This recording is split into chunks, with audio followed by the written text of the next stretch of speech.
नमस्कार, मैं प्रखर आपका इस यूट्यूब चैनल पे बहुत-बहुत स्वागत करता हूँ। आज के इस वीडियो में हम ब्रिक्स सम्मेलन 2025 की बात करने वाले हैं, जो अभी हाल-फिलहाल में ही 6 और 7 जुलाई को ब्राज़ील के रियो डी जेनेरियो शहर में संपन्न हुआ है।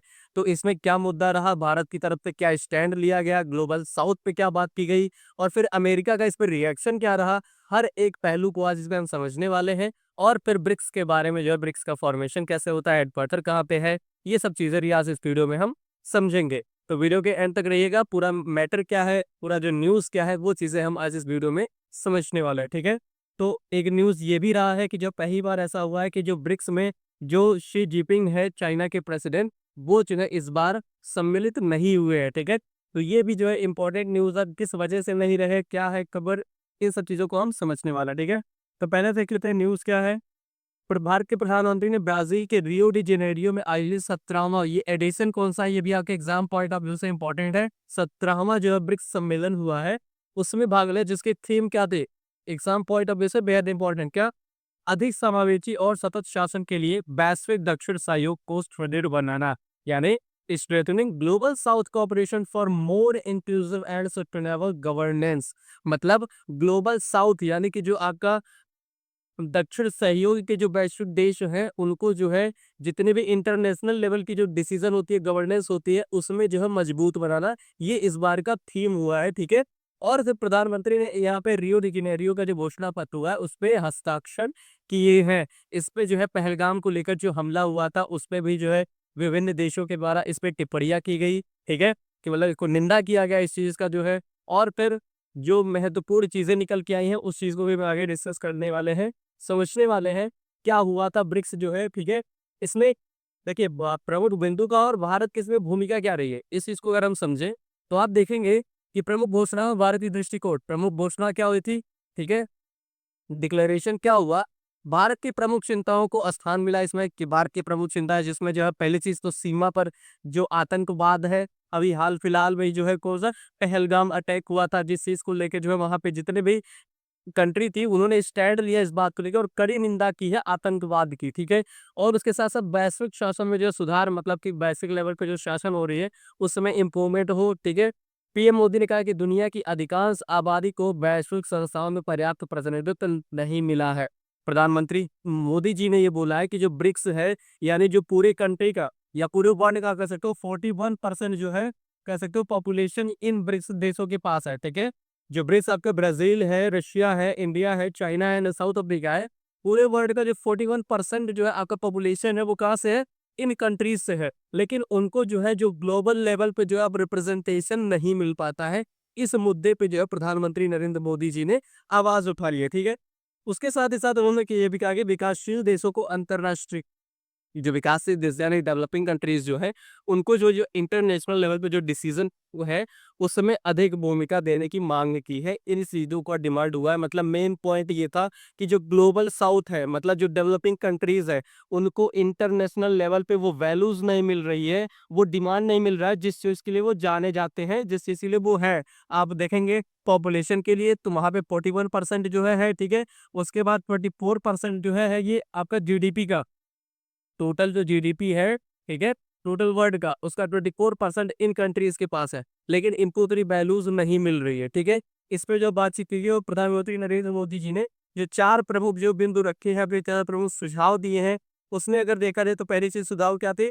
विश्वसनीयता बढ़ाने के लिए प्रणाली में सुधार की जाए, उसके साथ-साथ जो है सहयोगात्मक पहल यानी कोलैबोरेटिव इनिशिएटिव लिया जाए और फिर हम लचीली आपूर्ति श्रृंखला यानी कि रेज़िलियंस सप्लाई चेन, इसमें क्या है, विशेष रूप से क्रिटिकल मिनरल्स और टेक्नोलॉजी के लिए, मतलब ऐसे मिनरल्स जो किसी स्पेसिफिक जगह पे मिल रहे हो उसके लिए, और फिर जो टेक्नोलॉजी है उस चीज को लेके बातचीत की गई है, जो है नेटवर्क को लेके बातचीत किया गया है, जो सिक्योर एंड स्ट्रेंथ जो आपका नेटवर्क सिस्टम है उस पे बात की गई है। और उसके साथ साथ एक जिम्मेदार एआई यानी जो रिस्पॉन्सिबल एआई है, आर्टिफिशियल इंटेलिजेंस, उस पे भी बात किया गया है, एआई फॉर ऑल। और उसके साथ-साथ जो है एआई को मानव मूल्यों और क्षमताओं को बढ़ाने का उपकरण बनाना, ना कि ऐसा जो है कि जो है ये क्या करे, जो मोरल वैल्यूज़ है, जो इंसान की जो अपनी ह्यूमन वैल्यूज़ है, उसको कम करे, उसको बढ़ावा देने के लिए ये सब चीज़ें बात की गई, ठीक है? और उसके साथ-साथ अगर हम ब्रिक्स की बात करें तो यहाँ पे जो चीज़ बात हो रही थी तो यहाँ पे अमेरिका की तरफ से एक ट्वीट आया है, जिसको डोनाल्ड ट्रंप वहाँ के जो प्रेसिडेंट हैं, उन्होंने किया है और उन्होंने ये चीज़ बोला है कि अगर जो है जो तेरे भी ब्रिक्स के नेशन है, ये अगर जो है क्या करेंगे, क्योंकि डॉलर को भी जो यहाँ पे बात की गई कि जो ब्रिक्स कंट्रीज़ है, ये सब आपस में जो इम्पोर्ट एंड एक्सपोर्ट करते हैं, तो इसके लिए वो बहुत ज़्यादा डॉलर पे डिपेंड ना हो, ठीक है? बहुत ज़्यादा किस पे? डॉलर पे डिपेंड ना हो। तो इस चीज़ को लेके अमेरिका की तरफ से ट्वीट आया है कि अगर वो जो है अमेरिका के खिलाफ कोई भी षड्यंत्र करते हैं या उसकी जो है करेंसी पे कोई सवाल खड़ा करते हैं, तो उनके ऊपर जो है 10% की टैरिफ जो है लगाई जाएगी। ये अमेरिका की तरफ से ट्वीट किया गया है डोनाल्ड ट्रंप के द्वारा। और इस बार की ब्रिक्स जो सम्मेलन हुई है उसमें जो आपके चाइना के प्रेसिडेंट है यानी शी जिनपिंग और फिर जो आपके रशियन प्रेसिडेंट है जिसका नाम व्लादिमीर पुतिन है, वो दोनों लोग उपस्थित नहीं है, प्रेज़ेंट नहीं थे, ठीक है? उनकी तरफ से उनके रिप्रेजेंटेटिव जो है इसमें हिस्सा ले रहे, तो इस पे भी एक सवाल खड़ा होता है कि ऐसा क्या हो रहा है कि जो आपके रशियन प्रेसिडेंट है और फिर चाइना के प्रेसिडेंट है, ये दोनों लोग पार्टिसिपेट नहीं कर रहे हैं। इस चीज़ को लेके भी कई सवाल जो है खड़े किए जा रहे हैं, ठीक है? और फिर आगे अगर हम आपको बताते चले तो ब्रिक्स के बारे में अगर हम थोड़ा-सा जो है समझें, तो ब्रिक्स का फुल फॉर्म हमने देख लिया। ब्रिक्स जो है 5 देशों का समूह है। बी से ब्राज़ील है, आर से रशिया है, आई से इंडिया है, सी से चाइना है और फिर एस से साउथ अफ्रीका है, ठीक है? अगर इसमें बात करें तो 5 प्रमुख उभरती अर्थव्यवस्था इसमें ब्राज़ील, रूस, भारत, चीन और दक्षिण अफ्रीका था, ठीक है? और फिर अब नए पूर्ण सदस्य मतलब इसमें कुछ और सदस्य शामिल किए गए हैं। इस बार जो है कुछ और सदस्य शामिल किए गए हैं, तो अब इसकी संख्या जो है बढ़ गई है। इससे दो पहले 2024 में जो देश शामिल किए गए थे, उसमें से मिस्र था, इथियोपिया था, ईरान था, सऊदी अरेबिया था और फिर यूएई यानी संयुक्त अरब अमीरात था। अभी इस बार की यानी 2025 का जो हुआ है, 2025 में इंडोनेशिया को भी इसमें ऐड कर दिया गया है, ठीक है? इंडोनेशिया को भी इसमें ऐड कर दिया गया है और इसका जो शुभारंभ हुआ है वो 6 और 7 जुलाई को कहाँ पे हुआ है? ब्राज़ील के रियो डी जेनेरियो शहर में, जिसका उद्घाटन वहाँ के जो प्रेसिडेंट थे लूला डी सिल्वा उन्होंने किया था, ठीक है? अगर हम बात करें ब्रिक्स की जो है, तो इसका जो फॉर्मेशन हुआ था, स्थापना हुआ था वो 2006 में हुआ था और उस समय इसका नाम जो था वो केवल और केवल क्या था? ब्रिक था, ठीक है? केवल और केवल ब्रिक था और ये जो नाम दिया गया था किसके द्वारा? ये कैसे कहा? जिम ओ'नील करके एक आदमी था, जिम ओ'नील, ठीक है? इन्होंने इसका नाम दिया था, इस टर्म को कॉइन किया था और ये 2006 में इसका स्थापना हुआ था और इस समय इसका सदस्य कौन था? ये ब्राज़ील था, फिर उसके बाद रशिया था, फिर इंडिया था और फिर चाइना था, ठीक है? लेकिन फिर 24 दिसंबर 2010 को इसमें साउथ अफ्रीका को भी शामिल कर दिया। आइए भैया आप भी आइए। तो साउथ अफ्रीका के शामिल होने के बाद यानी 2010 में साउथ अफ्रीका जब इसमें शामिल हुआ तब फिर इसका नाम पड़ गया क्या? ब्रिक्स पड़ गया, BRICS, ठीक है? तब इसका नाम पड़ गया BRICS, ये ब्रिक्स हो गया।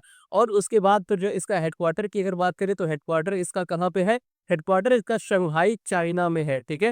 हेडक्वार्टर कहाँ पे है? शंघाई चाइना में है और 2024 में इसमें मिस्र, इथियोपिया, ईरान, सऊदी अरब और यूएई ये देश जोड़े गए थे और इस बार 2025 में एक आपका इंडोनेशिया भी इसमें शामिल कर लिया गया है। तो आई होप इतनी चीज़ें आपको क्लियर होंगी। आइए आगे से और इसको समझते हैं अगर हम, तो फिर आप ये इसका वर्ल्ड में मैप अगर आप देखोगे तो यहाँ पे ये देश जो साउथ अमेरिका में है ये है ब्राज़ील और फिर अफ्रीका कॉन्टिनेंट में ये आपका साउथ अफ्रीका है। यहाँ पे अपना प्यारा भारत है, उसके साथ ये चाइना है और यहाँ पे ये रशिया है। तो ये 5 डेवलपिंग कंट्रीज जो उभरती हुई अर्थव्यवस्था है, उनका समूह है कौन-सा? ब्रिक्स। क्लियर है? आगे और इस पे और हर समझे तो फिर जो है इसके बारे में कुछ इंपॉर्टेंट तथ्य है, इसके सम्मेलन से रिलेटेड रिलेटेड तो कुछ इंपॉर्टेंट तथ्य हैं। उसकी बात करें तो ब्रिक्स देशों की पहली जो बैठक हुई थी वो कब हुई थी? 2009 को हुआ था और कहाँ पे हुआ था? रूस में हुआ था, ठीक है? उसके बाद भारत में वर्ष 2021 में ब्रिक्स शिखर सम्मेलन की अध्यक्षता की थी और ये 2021 में यानी 20, 21 और 22 की जो अध्यक्षता हुई थी, उसको वीडियो कॉन्फ्रेंसिंग के द्वारा किया गया था क्योंकि उस समय कोविड काल चल रहा था, याद रखिएगा, ठीक है? फिर 2023 में जो ब्रिक्स का 15वां शिखर सम्मेलन हुआ था वो कहाँ पे? दक्षिण अफ्रीका के जोहान्सबर्ग शहर में हुआ था। तो इस बार का जो 17वां शिखर सम्मेलन है, इस बार का जो 17वां है वो ब्राजील में है, ठीक है? कहाँ पे है? ब्राजील में है और 2026 में जो इसका 18वां संस्करण होगा, 18th सीजन होगा, वो जो है किसके द्वारा किया जाएगा? अपने प्यारे भारत के द्वारा किया जाएगा, इंडिया के द्वारा किया जाएगा। इसका सीक्वेंस भी यही है, ठीक है? मतलब पहले जो है ब्राज़ील करता है, उसके बाद फिर रशिया करता है, फिर जो है इंडिया करता है, फिर चाइना, फिर साउथ अफ्रीका फिर ये सीक्वेंस इस तरीके से चलता रहता है, ठीक है? तो क्लियर है 2026 का संस्करण कहाँ पे हो आयोजित होगा? भारत में होगा। तो इतनी चीज़ें आई होप ब्रिक्स के रिलेटेड जो आपको बताई गई वो चीज़ें आपको क्लियर होंगी। अब इस पे रिलेटेड आपसे एक क्वेश्चन किया जा रहा है, इस क्वेश्चन का आंसर आप लोग कमेंट बॉक्स में ज़रूर करिएगा। क्वेश्चन क्या है देखिए, क्वेश्चन है निम्न में से कौन से देश जो है ब्रिक्स संगठन के पूर्व सदस्य बन गए हैं? तो ऑप्शंस यहाँ पे देख लीजिए, आपका मिस्र है, इथियोपिया है, ईरान है, सऊदी अरेबिया है, संयुक्त अरब अमीरात है, अर्जेंटीना है, इराक है। 7 ऑप्शंस में दिए गए हैं, आपको इसमें से जो है करेक्ट ऑप्शंस कौन-सा है, वो करेक्ट करके वो ऑप्शन आपको जो है कमेंट बॉक्स में बताना है। तो आई होप ये सेशन आपको अच्छा लगा होगा। अगर आपको सेशन पसंद आया हो, तो आप वीडियो को लाइक कर लीजिए और चैनल पे अगर नए हैं, तो हाँ, चैनल को ज़रूर सब्सक्राइब करिएगा ताकि ऐसी और भी इन्फॉर्मेटिव वीडियोज़ आप तक पहुँचती रहें। तो मिलते हैं नेक्स्ट वीडियो में, तब तक के लिए चैनल पे बने रहें। Thank you.